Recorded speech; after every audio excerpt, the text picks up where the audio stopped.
terkait dengan digelontorkannya atau isu ya soal anggaran fantastis pengadaan gorden untuk sejumlah rumah dinas DPRD Sumatera Selatan.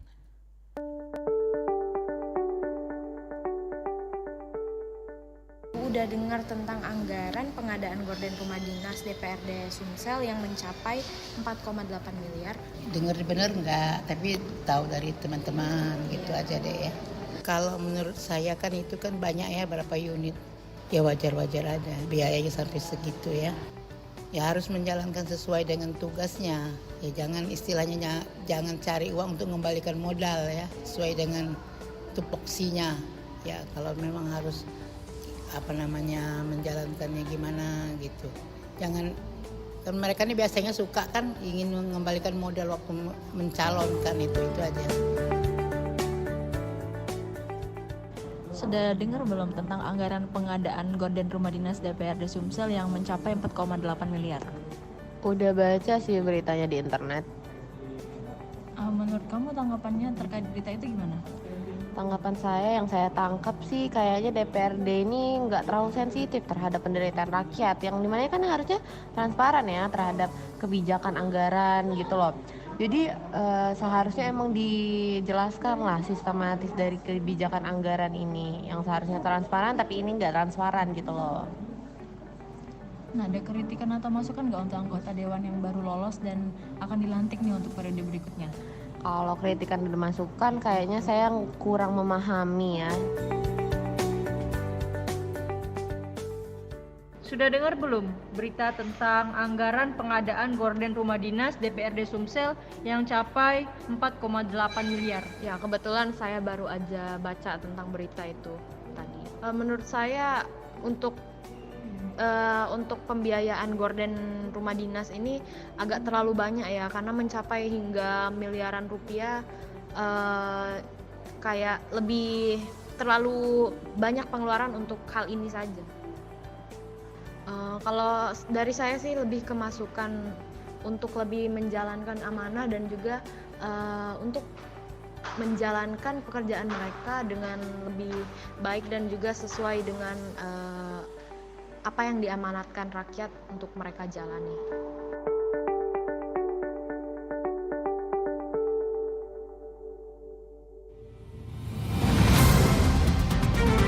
Segera Anda ikuti Dialog Palembang pagi ini.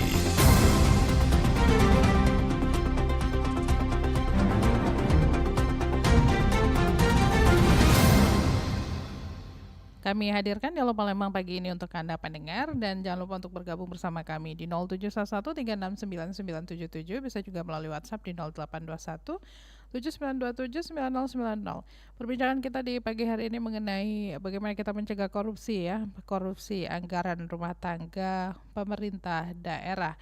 Dan saat ini di studio Pro 1 Palembang sudah hadir narasumber kita, Mbak Nuni Handayani, Koordinator Forum Indonesia untuk Transparansi Anggaran ya, atau Fitra wilayah Sumatera Selatan. Mbak Dino, selamat pagi. Selamat pagi Mbak, segala pendengar RRI Pro 1. Ya, sama Tata di sini ya Mbak. Gimana perjalanan ke sini dengan Kota Palembang yang diguyur hujan gitu Mbak? Waduh, lumayan effort juga ya. crowded banget kalau dari arah Perumnas ya. Jadi sepanjang jalan dari mulai saya keluar dari rumah itu sudah mulai macet. Waduh. Dan tapi coba terpantau genangan nggak? Genangan justru sedikit di sini ya, deket sebelum Polda ini. Ya. Tapi macetnya luar biasa. Tadi sempat memanggil Grab sama Maxi, tolak semua. Ditolak semua ya? Tolak semua karena mungkin di macet tadi. Akhirnya saya naik motor biar bisa cepat ya Mbak ya. Ya. Terima kasih sebelumnya Mbak ya. Butuh ya effort yang luar biasa ya begitu ya Mbak ya untuk datang ke sini. Iya, kebetulan karena hujan juga ya. Jadi kalau nggak hujan mungkin nggak begitu ini ya, crowded gitu. Nggak begitu crowded begitu. Baik, perbincangan kita ini menarik ya Mbak ya, mencegah korupsi anggaran rumah tangga pemerintah daerah. Nah, kenapa judul ini kita angkat juga karena kita tahu beberapa hari yang lalu juga sosial media online itu sempat disoroti oleh warganet ya terkait dengan anggaran belanja gitu ya Pak ya, anggaran belanja yang begitu fantastis nominalnya terkait dengan pengadaan gorden untuk sejumlah rumah dinas DPRD Sumsel, walaupun memang di beberapa media online juga dikonfirmasi ke pihak yang kita butuhkan statementnya begitu ya. Ada yang bilang tidak begitu paham gitu ya. Ada juga ya saling lempar sini lah begitu ya. Nah, apa yang menjadi catatan Mbak terkait dengan anggaran yang fantastis ini? Ini bukan cuma gorden saja sebenarnya ya. Kalau berkaitan dengan anggaran kan, apalagi yang dikhususkan anggaran rumah tangga ya untuk pemerintah daerah begitu ya Mbak ya. Apa yang menjadi catatan Fitra terkait dengan hal-hal yang saat ini juga menjadi sorotan publik ya, karena maraknya korupsi di mana-mana juga begitu kan ya. Dari nasional di daerah pun ternyata banyak gitu ya. Sama merata kan. Merata ya. Merata dan merana ya Mbak. Kita ngelihat miris. Iya, kita yang ngelihat pejabatnya tetap sejahtera. Iya. Baik, silakan Mbak. Terkait tadi pertanyaannya menarik sekali dan ini sebenarnya memang sedang hangat ya menjadi perbincangan masyarakat. Kalau Fitra sendiri sebenarnya udah lama ya berteriak bagaimana sebenarnya pada saat proses perencanaan itu masyarakat bisa terlibat secara penuh gitu ya. Tetapi karena ini memang kayaknya belum sampai pada keterlibatan masyarakat, karena kita sebagai masyarakat, media juga lembaga kontrol lainnya itu selalu ketinggalan, telat gitu ya. Setelah dianggarkan, setelah dokumen diketok palu itu baru kita mengetahui. Mengapa begitu? Karena ya itu tadi pada saat proses perencanaan itu tidak dilibatkan masyarakat secara ini. Jadi contohnya ya saat ini kalau bicara tentang anggaran di DPRD sebenarnya banyak sekali ya. Ini baru kecil istilahnya ya. Kalau kita mau kulik lagi lebih dalam lagi, sebenarnya kalau anggaran-anggaran untuk legislatif tuh banyak sekali yang istilahnya rawan sekali untuk dimain-mainkan anggarannya. Misalnya kalau anggaran di DPR itu kan misalnya banyak sekali, misalnya seperti tunjangan itu kan semacam tunjangan komunikasi aja bikin miris kita. Misalnya kalau DPRD provinsi bisa lebih dari 20 juta misalnya. Kemudian tunjangan perjalanan dinas dan ini setiap tahun loh.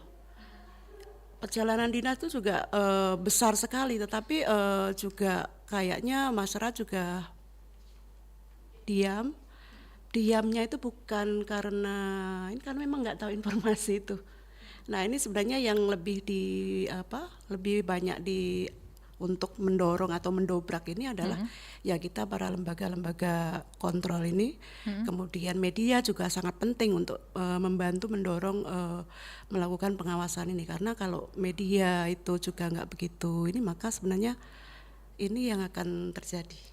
Akan lebih leluasa mereka melakukan main-main dengan anggaran dan akhirnya masyarakat yang merugi. Oke. Tapi dengan kalau misalnya kita ambil contoh, karena yang viral saat ini kan biaya anggaran gorden gitu ya. Dengan nilai ber-MM-an itu untuk sebuah rumah, apakah apa ya yang saya tanyakan, apakah kurang begitu ya Mbak Nio? Kurang bagi mereka, sakit hati bagi rakyatnya itu kan gitu ya. Kalau itu kan untuk peruntukannya adalah untuk ketua dan wakil ketua ya, artinya ada 4 rumah dinas ya. Ya, 4. Ya kan?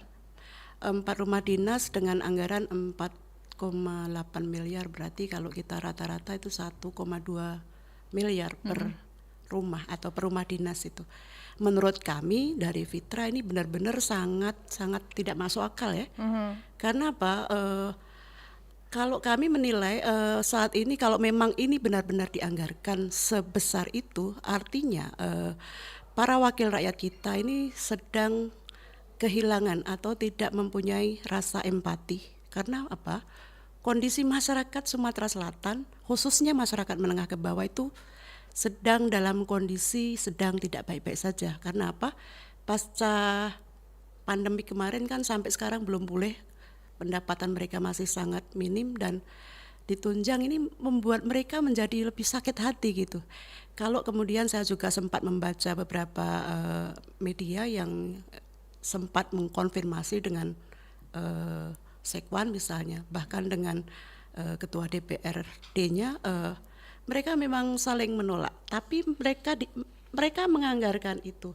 Ada yang katanya salah input lah, kemudian kalau dari wakil ketua DPRD-nya bilang bahwa di rumah kami tidak menganggarkan itu, ya ternyata tapi realitasnya ada bahwa anggaran itu sebesar 4,8. Nah, artinya kita masyarakat kecolongan lagi dengan uang anggaran atau APBD, uang rakyat ya, yang mereka kelola, sehingga itu lagi-lagi kita kecolongan. Kalau sudah kayak gini, ini sebenarnya nggak bisa mengurangi paling nanti kalau misalnya memang belum dibelanjakan pada saat APBDP perubahan itu baru bisa dikurangi. Tapi kalau misalnya itu kalau tidak terjadi, kita sampai saat ini meramaikan misalnya viral gitu ya istilahnya kalau sekarang lagi ini kan, media kemudian masyarakat meneriakkan tentang ini ya. Kalau kita tidak meneriakkan kemudian mereka diam, itu artinya ya sudah lewat gitu. Nah, ini artinya memang keterlibatan masyarakat dan media itu sangat penting sekali untuk ikut membantu mengontrol itu. Mungkin. Oke. Nah, jadi sebenarnya kalau kita berbicara soal bagaimana kita mencegah korupsi ya dengan alokasi anggaran yang mungkin base-nya adalah kebutuhan seperti itu ya Mbak ya. Betul. Karena rumah tangga itu kembali lagi kan sesuatu yang dibutuhkan begitu ya. Betul. Prinsipnya kalau kita berbicara rumah tangga kita sendiri saja ya, itu hal yang kita butuhkan begitu ya Mbak ya.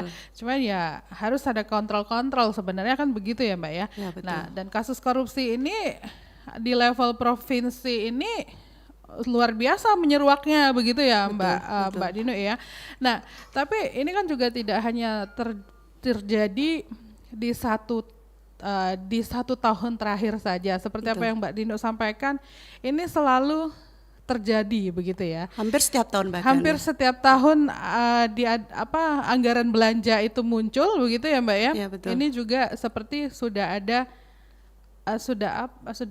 ini ya, kalau kita bilang itu bisa dibilang sudah ada plot-plotnya begitu ya. Betul. Untuk ini sekian dan yang untuk ini juga sekian gitu ya.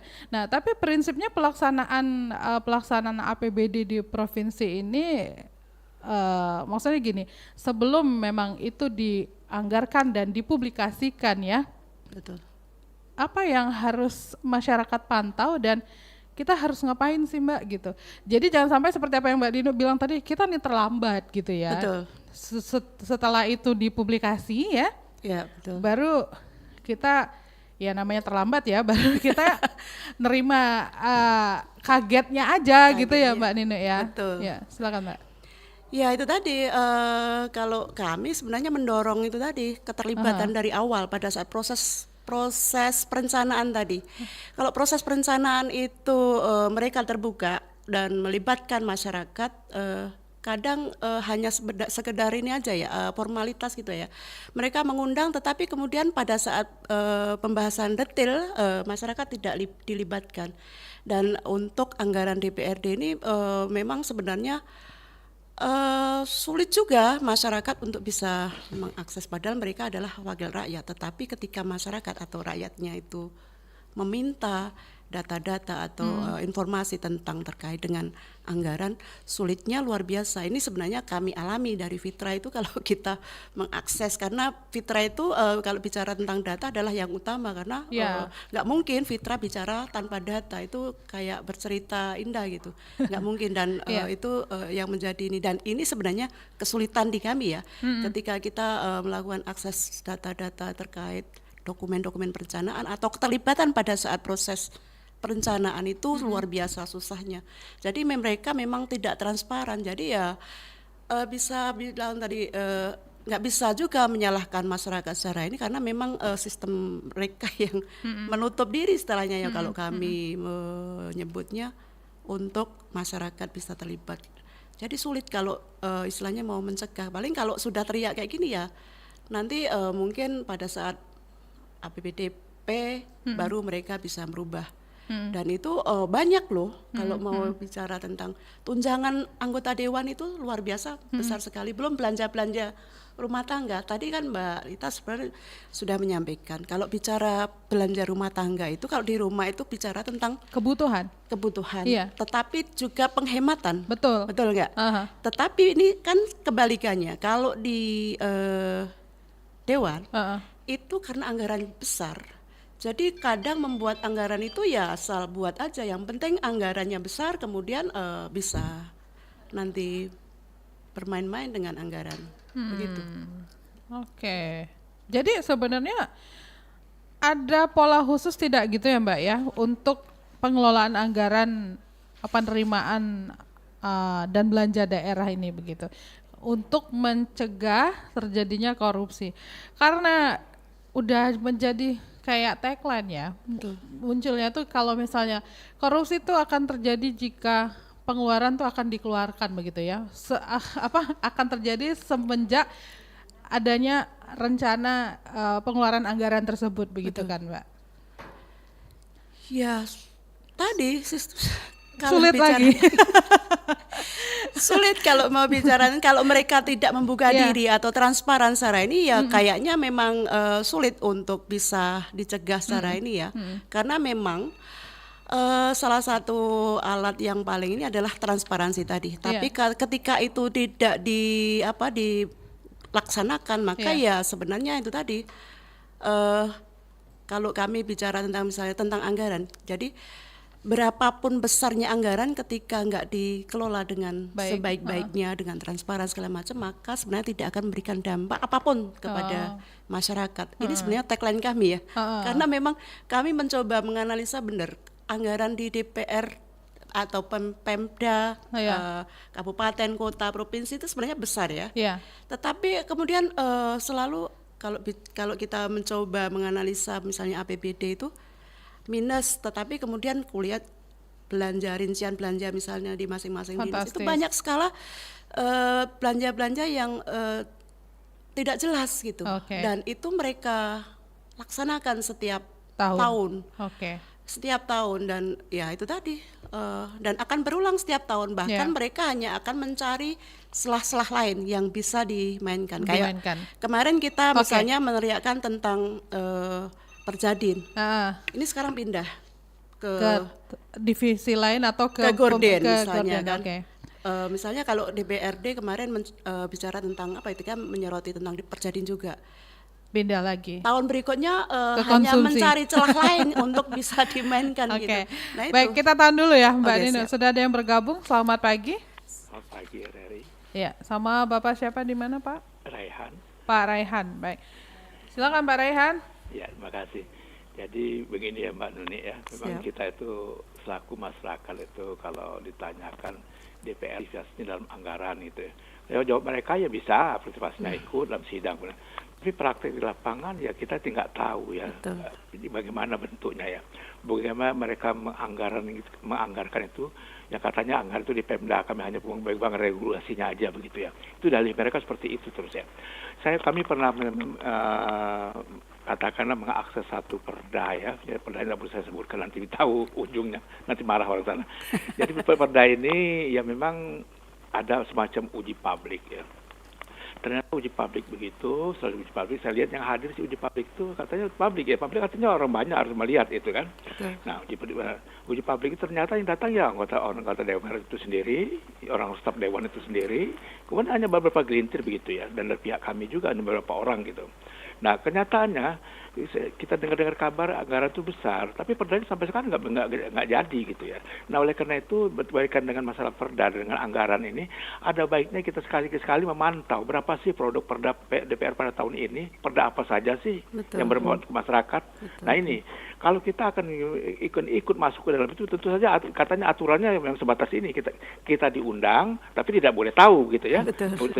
Itu kan diundang untuk hadir, kemudian tapi tidak boleh tahu anggarannya berapa gitu. Nah ini katanya ini kebijakan dari Pemda. Nah karena saling lempar tanggung jawab masalah anggaran antara Pemda, antara DPR ngaku tidak pegang anggaran, ngakunya cuma pegang regulasi, dan itu ada di Pemda. Nah ini jadi masalah itu ya. Kita nggak tahu apakah betul dana yang dianggarkan DPR sama dengan angkanya di Pemda, kita nggak tahu juga. Ya. Kemudian diturunkan juga nggak tahu juga gitu. Nah ini untuk memantau siapa ini kita yang bisa berkenan ke situ.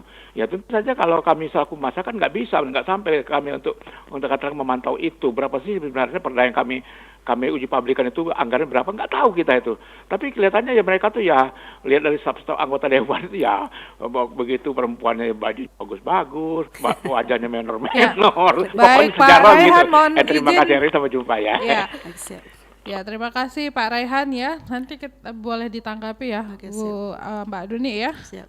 Kita selanjutnya pendengar berikutnya. Selamat pagi. Selamat pagi. Ya, sama Bapak siapa di mana Pak? Pak Permana, Mbak Tata. Wah, apa kabar Pak? Baik, Mbak Baik, Nuni, ya. selamat pagi. Selamat pagi Pak. Ya, saya Mbak Tata menyimak apa yang disampaikan tadi Mbak Nuni dari Fitra, kemudian Mbak Tata sangat menarik ini kan. Tapi barangkali saya ingin sedikit sharing informasi saja ya. Apa yang dikatakan Mbak Nuni itu benar, karena sistem penganggaran kita itu adalah walaupun sudah ada Komisi Informasi Publik, tapi untuk mendapatkan itu sangat sulit. Kemudian juga para pemimpin kepala daerah ini untuk mengaktualisasikan janjinya itu tidak bisa dalam waktu 1 tahun ke depan. Paling tidak 2 tahun ke depan sebagai contoh. Ya. Ini 27 Agustus ada pendaftaran kepala daerah, kemudian pilkadanya tahun 27 November. Untuk merealisasikan janjinya itu tidak bisa di tahun 2025 karena yang 2024 itu sudah terbentuk postur anggarannya. Itu satu. Jadi benar apa yang dikatakan Mbak Nunik. Yang kedua, aplikasi di lapangan seperti sekarang banyak jalan-jalan yang rusak. Itu PJ Wali Kota, PJ Gubernur itu kesulitan di dalam mengalokasikan dananya karena kan tahun anggaran yang baru ini kan harus dilelang dulu ya, kemudian lelang ini prosesnya 40 hari. Jadi saya sangat pesimis juga gitu kalau postur anggaran tidak diikuti dengan pilkada yang sesuai dengan janjinya. Nah ini perlu ada kebijakan-kebijakan terutama dari bapak-bapak anggota DPRD menyuarakan ke DPRD pusat, ke DPR pusat supaya kebijakan umum anggaran itu bisa dilakukan pelelangan di awal tahun. Kalau pelelangan di awal tahun maka bisa direalisasikan janji-janjinya. Mungkin itu yang menjadi kesulitan kita di dalam. Kemudian yang ketiga para pemimpin proyek ya itu ketakutan kalau mau melakukan semacam poor finance sharing. Poor finance sharing itu melakukan pekerjaan duluan untuk kepentingan umum. Contoh, jalan-jalan hancur, kemudian rawa-rawa, kemudian berlubang. Mau dilakukan semacam pendahuluan pekerjaan itu takut. Karena walaupun pekerjaannya baik untuk masyarakat, tapi terakhirnya diperiksa oleh kejaksaan, diperiksa oleh Tipikor. Kok ini belum ada pelelangan sudah melakukan kebaikan jalan. Ini yang sekarang tetap pada akhirnya masyarakat dirugikan. Mungkin itu Mbak Tata. Baik, terima kasih banyak Pak Permana. Sehat selalu Pak. Sehat, terima kasih. Assalamualaikum. Waalaikumsalam warahmatullahi wabarakatuh. Baik, silakan Mbak Duni untuk memberikan tanggapannya ya terkait apa yang sudah disuarakan oleh pendengar yang menyimak ya perbincangan kita. Ini kebetulan luar biasa sekali ada Pak Permana yang menyimak perbincangan kita di pagi hari ini ya. Ke Pak Raihan dulu, apa kita terima telepon dulu lah dia aja ya Mbak? Atau sekalian ya? Iya, sekalian aja ya. Boleh. Ya, kita ke telepon dulu pendengar, silakan. Nampaknya belum nih Mbak. Lanjut kita jawab dulu ya satu persatu. Silakan Mbak. Kalau Pak Raihan tadi sebenarnya lebih menceritakan lebih memberikan opini begitu ya. Ya sebenarnya apa yang dia lihat, apa yang dia rasakan begitu ya Mbak. Betul. Jadi pengalaman Fitra sendiri ya, misalnya Fitra itu pernah atau bahkan rutin diundang pada saat proses di Bapeda provinsi itu ya. Tetapi ya itu hanya saat acara seremonialnya aja ya. Tetapi pada saat pembahasan secara detail rigid ke penganggaran itu juga tidak tidak dilibatkan secara ini. Nah ini sebenarnya, ini kan mereka bisa mengklaim bahwa mereka pada saat proses perencanaan telah melibatkan NGO atau lembaga-lembaga yang mengontrol untuk tapi ini sebenarnya yang kami rasakan sebagai Fitra Lembaga Kajian Analisa Kebijakan Pemerintah Daerah ya. Ini kami rasakan setiap tahun kami diundang, tetapi kami sebenarnya hanya diundang pada saat seremonial. Nah ini sebenarnya kelemahan. Kalau misalnya tidak ada perbaikan sistem ya hanya akan seperti itu gitu. Kita nggak bisa masuk terlalu dalam untuk bisa memberikan masukan-masukan. Padahal pada saat acara seremonial itu catatan kita banyak misalnya yang kemarin dilaksanakan pada bulan Februari kalau salah ya di Bapeda provinsi misalnya. Banyak sekali catatan kami pada saat mereka menyampaikan paparan yang akan digunakan untuk anggaran tahun 2025. Tetapi ya itu hanya sebatas itu, kita nggak bisa lagi masuk lebih dalam lagi. Tetapi ya ini hanya bisa menjadi keluhan saja untuk kami sebagai lembaga kajian. Tapi sudah pernah dibahas belum, Mbak? Oh, maksudnya gini, sudah pernah disampaikan belum? Kenapa pada saat uji kelayakan kita tidak dilibatkan begitu? Dan apa jawaban mereka? Sebenarnya mereka membuka sebenarnya online untuk masukan, tetapi kita juga nggak bisa kontrol itu online kita yang kita kirimkan atau masukan-masukan yang kita kirimkan apa diterima apa enggak gitu. Kita juga tidak bisa mengontrol gitu. Nah, ini sebenarnya kejadian, mungkin banyak juga lembaga-lembaga kontrol lain yang juga memberikan masukan-masukan pada saat proses perencanaan, tetapi itu tadi tidak bisa mengawal masukan kita, padahal sebenarnya masukan kita itu kita tahu bahwa anggaran-anggaran yang mereka buat itu kadang kalau kita sebagai masyarakat awam ini angkanya itu tidak masuk akal menurut kita, tetapi masuk akal bagi mereka itu gitu kan. Nah itu terjadi. Kemudian kalau Pak Rehan kayaknya apa tadi tentang Pak Rehan yang pertama Mbak, selanjutnya Pak Permana. Atau mungkin sudah terjawab ya yang Pak Rehan. Iya Pak Rehan sudah cukup Pak. Kemudian kalau Pak Permana itu tentang pelelangan di awal ya itu tadi sistem kita sudah ciptakan, tetapi bukan berarti dengan sistem itu tidak ada peluang untuk permainan, karena semakin canggih sistem semakin orang mencari celah untuk bisa main. Kalau misalnya terkait dengan lelang-lelang tadi ya memang sebenarnya kalau bisa sih sebenarnya ya anggaran itu begitu Januari sampai ini Januari itu harusnya sudah stay gitu ya, sehingga tidak menghambat pembangunan yang lain. Itu kan dampaknya tadi yang disampaikan oleh Pak Permana tadi bahwa dampaknya ke masyarakat. Ya memang kalau kita perhatikan misalnya anggaran dari pemerintah daerah baik kabupaten, kota maupun provinsi biasanya mulai bisa aktif itu di bulan-bulan Mei atau bulan harusnya kan dari bulan Januari gitu. Tetapi mereka alasannya karena anggaran belum siap mungkin gitu ya. Nah ini kan sebenarnya nggak bisa buat alasan untuk membangun, karena kalau keterlambatan pembangunan itu akhirnya akan berdampak kepada masyarakat yang akan merugi. Ini kayaknya yang tidak menjadi perhatian oleh pemerintah daerah baik di tingkat kabupaten, kota maupun provinsi. Kemudian kalau tadi takut diperiksa ya oleh Tipikor. Nah ini benar. Kadang tapi istilahnya ijon ya kalau kawan-kawan menyebutnya itu. Jadi membangun dulu, kemudian pada saat ini ujung-ujungnya mereka terdampak oleh pemeriksaan Tipikor gitu. Ya memang serba salah gitu ya. Makanya sebenarnya kalau sistemnya itu dilaksanakan dengan sebaik-baiknya, dengan sebenar-benarnya, dengan sesuai tepat apa yang sudah diagendakan, itu sebenarnya bisa mengurangi dampak terhadap proses pembangunan yang bisa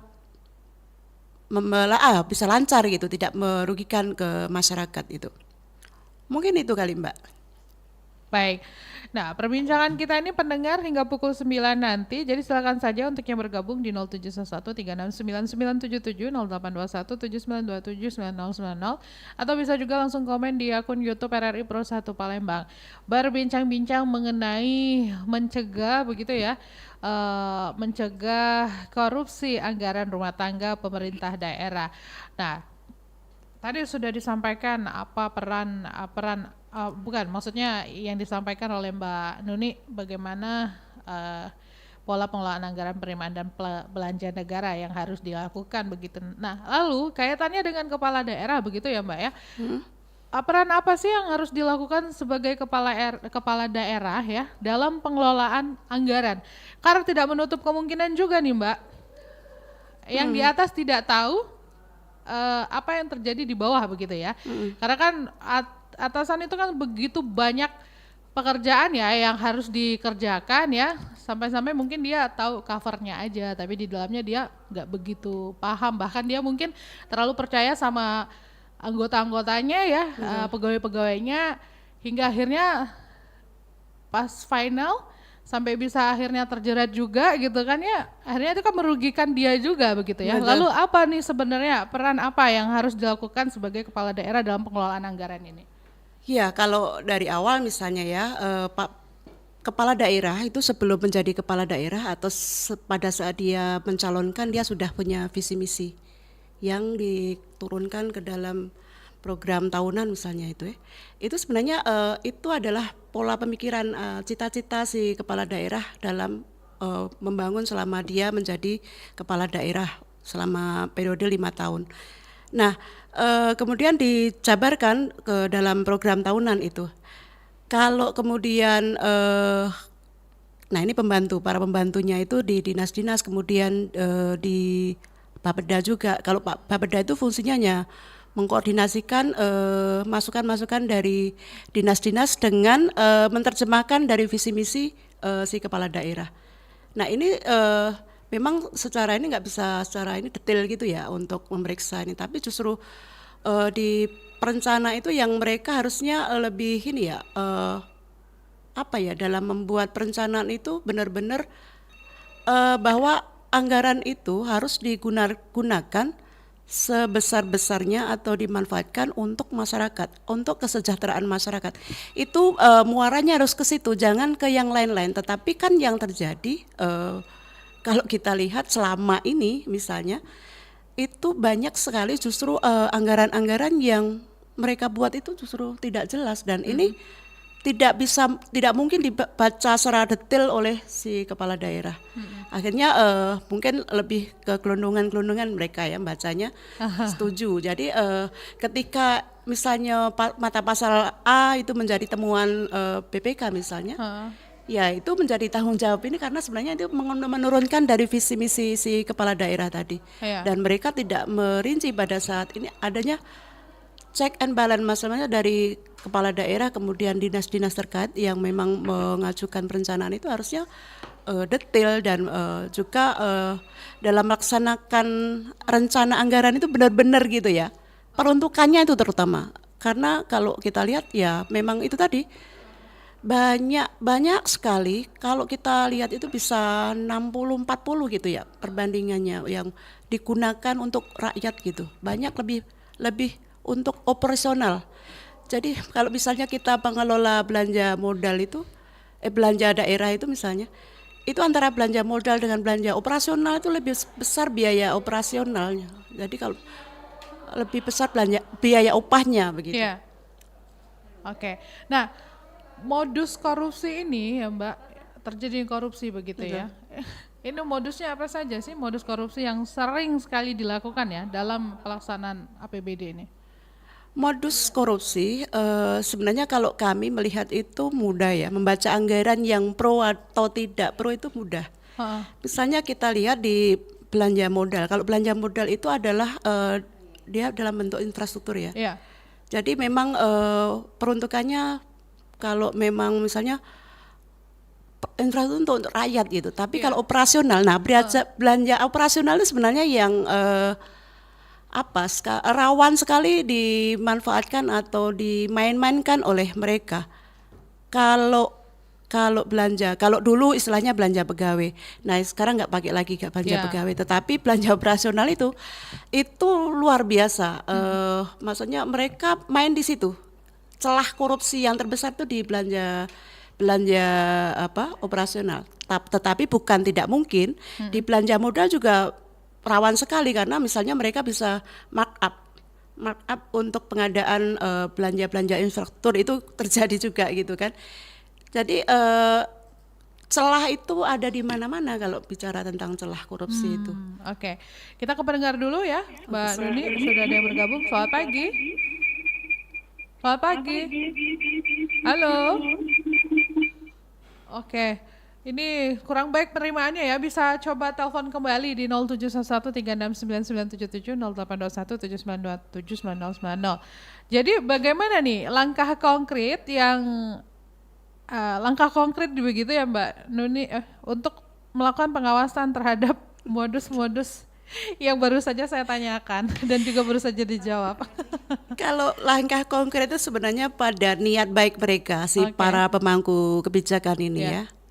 Kalau mereka memang punya niat baik untuk membangun daerahnya, ya harusnya dalam melaksanakan anggaran tadi harus memang digunakan untuk kesejahteraan masyarakat. Tujuan muaranya dari APBD adalah kesejahteraan masyarakat. Itu yang harus difokuskan gitu.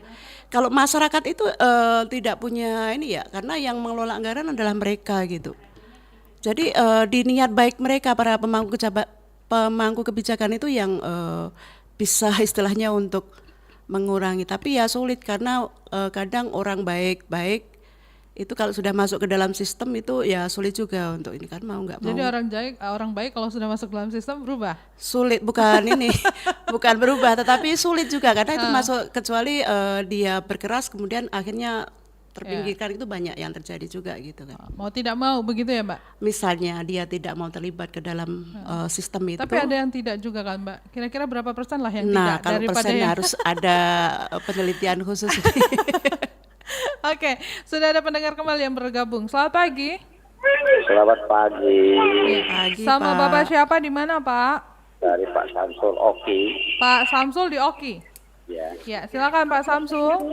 Selamat pagi Bu, para narasumber. Selamat pagi Pak Samsul. Saya dengar ini mengenai anggaran untuk renovasi rumah ketua DPR. Apakah itu renovasi ke seluruh rumah ketua DPR se-Sumsel? Apakah tertentu aja? Baik.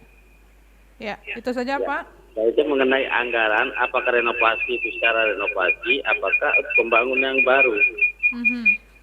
Karena kita nih melalui ada dapil masing-masing itu. Itu saja pertanyaan saya Bu. Kurang saya maaf. Wabillahi taufiq wal hidayah. Wassalamualaikum warahmatullahi wabarakatuh. Waalaikumsalam warahmatullahi wabarakatuh. Baik. Ini saya juga tidak bisa bantu jawab ya Mbak Nuni. Mbak Nuni mungkin ada yang mau disampaikan gitu karena soal ini juga di beberapa media online juga sudah ada yang rilis begitu ya Mbak ya terkait ini ya entah benar entah tidaknya begitu ya karena kita juga masih menunggu begitu ya Mbak yang tahu juga mereka yang tahu kan mereka ya kita juga di sini menunggu yang informasi kebenarannya itu seperti apa ya. Betul. Siapa tahu nanti setelah ini bakal ada informasi yang sesungguhnya bahwa ternyata tidak jadi ya. Syukur alhamdulillah begitu ya Mbak ya. Oke. Ada yang mau ditambahkan Mbak?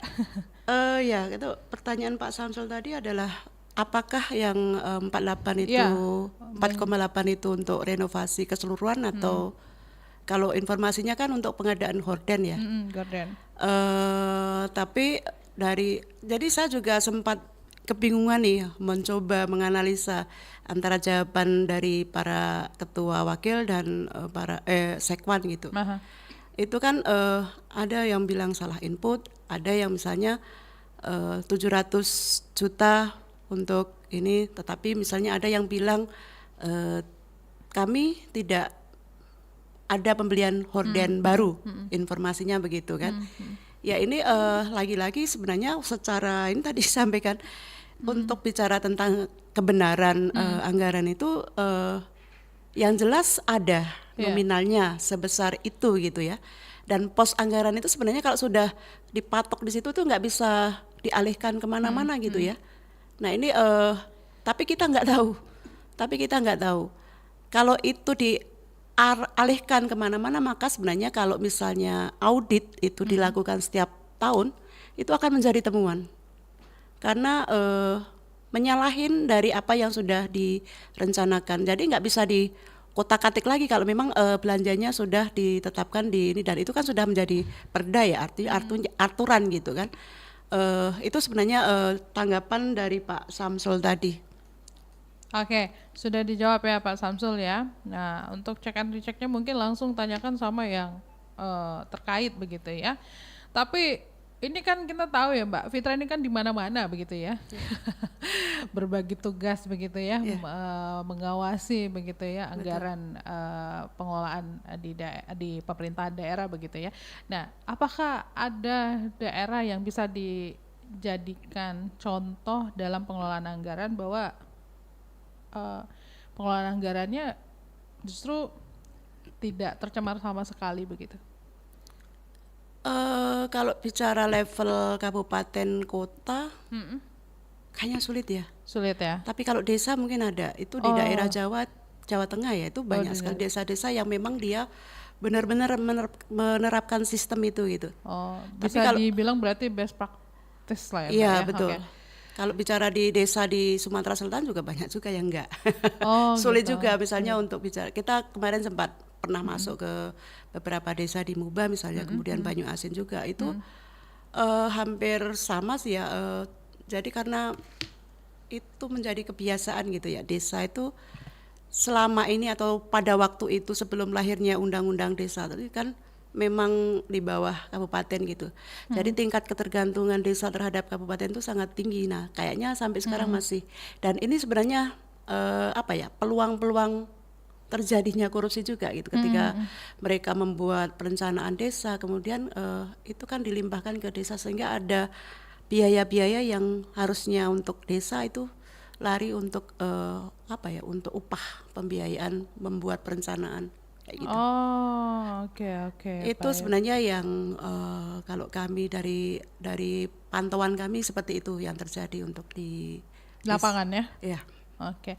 Nah, ini karena waktu yang harus mengakhiri perbincangan kita Mbak Nuni, tapi sebelum diakhiri ya, rekomendasi apa gitu ya Mbak Nuni yang kira-kira bisa diberikan ya untuk memecahkan permasalahan pengelolaan daerah ini? Ya kalau bicara rekomendasi sebenarnya ya bisa dibilang untuk mencegah ya, bahkan meminimalkan lah permasalahan pengelolaan keuangan daerah ini. Betul. Jadi untuk legislatif misalnya mereka dipercaya oleh rakyat, mandat mereka harus melaksanakan apa yang menerima mandat secara ini. Jadi mereka melaksanakan mandat dari rakyat harus benar-benar memperjuangkan kesejahteraan masyarakatnya melalui legislasi tersebut, dan jangan mengkhianati atau menyakiti kepercayaan yang telah diberikan oleh masyarakat. Kemudian kalau bicara tentang eksekutif, ya mereka pemangku kebijakan itu harus melaksanakan anggaran atau kebijakan dengan sebaik-baiknya, bahwa APBD itu adalah muaranya untuk kesejahteraan masyarakat, maka itu yang harus diutamakan. Jangan berpikir yang lain-lain yang istilahnya bermain-main dengan anggaran, karena akan ada pertanggungjawaban, kalaupun tidak di dunia akan ada pertanggungjawaban di akhirat. Mungkin itu. Baik, terima kasih banyak Mbak Nuni waktunya bersama RRI Pro 1 Palembang di pagi hari ini. Tapi Mbak Nuni, ini masih ada 5 menit lagi, sayang banget rasanya. Oke, siap. Mbak Nuni, apa yang mau disampaikan kepada masyarakat begitu ya, terkait dengan apa yang sudah kita bincangkan ini, mencegah korupsi anggaran rumah tangga pemerintah daerah ini? Ya, kalau bicara tentang masyarakat, sebenarnya masyarakat itu bisa melakukan pengawasan. Kalau kami dulu pernah melakukan audit sosial. Nah, justru sebenarnya audit sosial itu lebih ini ya, karena mereka masyarakat langsung yang melakukan pengawasan. Memang levelnya level tingkat desa, tingkat ini ya. Tapi kalau misalnya ada masyarakat melihat tentang pembangunan yang memang tidak sesuai dengan yang direncanakan, harus segera disampaikan atau diteriakkan. Bisa melalui media, bisa melalui link-link, banyak sekali sebenarnya, apalagi zaman online ini ya, bisa disampaikan melalui Facebook segala macam, sehingga apa yang tidak sesuai itu bisa segera terdengar oleh para pemangku kebijakan, sehingga ini diharapkan akan menjadi menjadi koreksi, menjadi kontrol bagi mereka untuk berikutnya menjadi lebih baik. Itu sebenarnya yang bisa kami teriakkan kepada masyarakat. Kita bersama-sama menjadi pemantau, mengawasi apa yang sudah dilakukan oleh oleh pemerintah, baik eksekutif maupun legislatif. Baik, terima kasih banyak Mbak Nuni waktunya bersama RRI Pro 1 Palembang. Insya Allah kita akan berbincang-bincang kembali di lain kesempatan dengan perbincangan topik yang berbeda begitu ya Mbak ya. Dan diharapkan mudah-mudahan ke depan tidak ada kata sulit lagi yang lebih banyak keluar ya dari jawabannya. Siap. Tapi memang sulit. Tapi saya doakan semoga ke depan tidak ada kata sulit lagi begitu ya Mbak. Betul. Ada sebenarnya yang bicara tentang ada, kita punya jalan, tapi kemudian ketika misalnya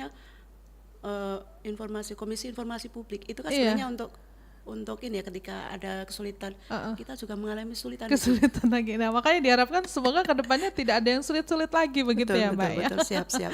Baik, terima kasih banyak Mbak Nuni. Selamat pagi, selamat beraktivitas kembali. Assalamualaikum warahmatullahi wabarakatuh. Waalaikumsalam warahmatullahi wabarakatuh. Baik pendengar, kita sudah berbincang-bincang di pagi hari ini bersama Mbak Nuni Handayani, Koordinator Forum Indonesia untuk Transparansi Anggaran Fitra Sumatera Selatan ya, di Palembang pagi ini mengenai cegah korupsi anggaran rumah tangga pemerintah daerah. Terima kasih juga untuk Anda yang sudah berpartisipasi di line telepon 0711369977 dan juga 082179279090. Demikian dialog interaktif Palembang pagi ini. Selanjutnya kami masih akan terus temani Anda di sepanjang Palembang pagi ini. Tetaplah bersama kami di Pro 1 Palembang, kanal informasi dan inspirasi. Baru saja Anda ikuti Dialog Palembang pagi ini.